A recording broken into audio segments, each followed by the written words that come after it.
1994, né?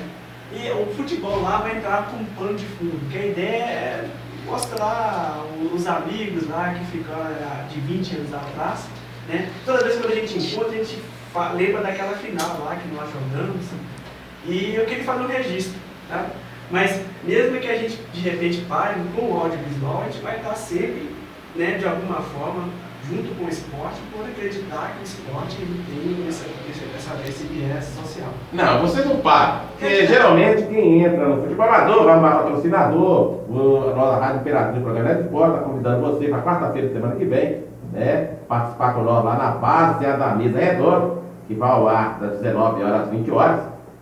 Manda o áudio, depois vai para a televisão e você pode assistir também. E vocês vão sempre destacar e também convidando sempre vocês para participar também de algumas partidas da Copa Classista de Futebol, na qual a Rádio Imperatriz vai trabalhar. Para vocês também conhecer vários presidentes de liga e rodar aí a Minas Gerais para trazer que o futebol amador, quem trabalha no futebol amador, tem que ser igual a nós mesmos, unido, porque a união que vai fazer o futebol amador chegar. Porque você fez esse trabalho maravilhoso, que a criançada agora partindo do árbitro, partindo na tecla certa, porque a arbitragem merece respeito, porque os árbitros agora, graças a Deus, todos estão trabalhando muito bem, e a gente está sempre comentando e falando sobre isso.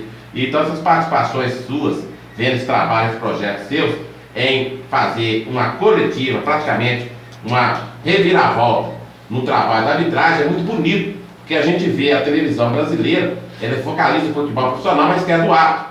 O árbitro é acusado de falcatrua, de ir daí aqui, mas aqui para elogiar, para fazer um trabalho que eu estou fazendo, vocês saíram na frente. E também esse trabalho bonito que você está trazendo aqui, além do filme, colocando essas músicas maravilhosas, incluindo o samba, que acompanha o futebol, que a maioria do samba é pelo futebol. Não sei que o Fábio, mas também o árbitro pode concordar. Outro trabalho bonito que eu estou olhando aqui, seus aqui, vocês acompanhando a arbitragem, também com esse fundo musical muito maravilhoso, que a gente fica assim até enriquecido nas palavras.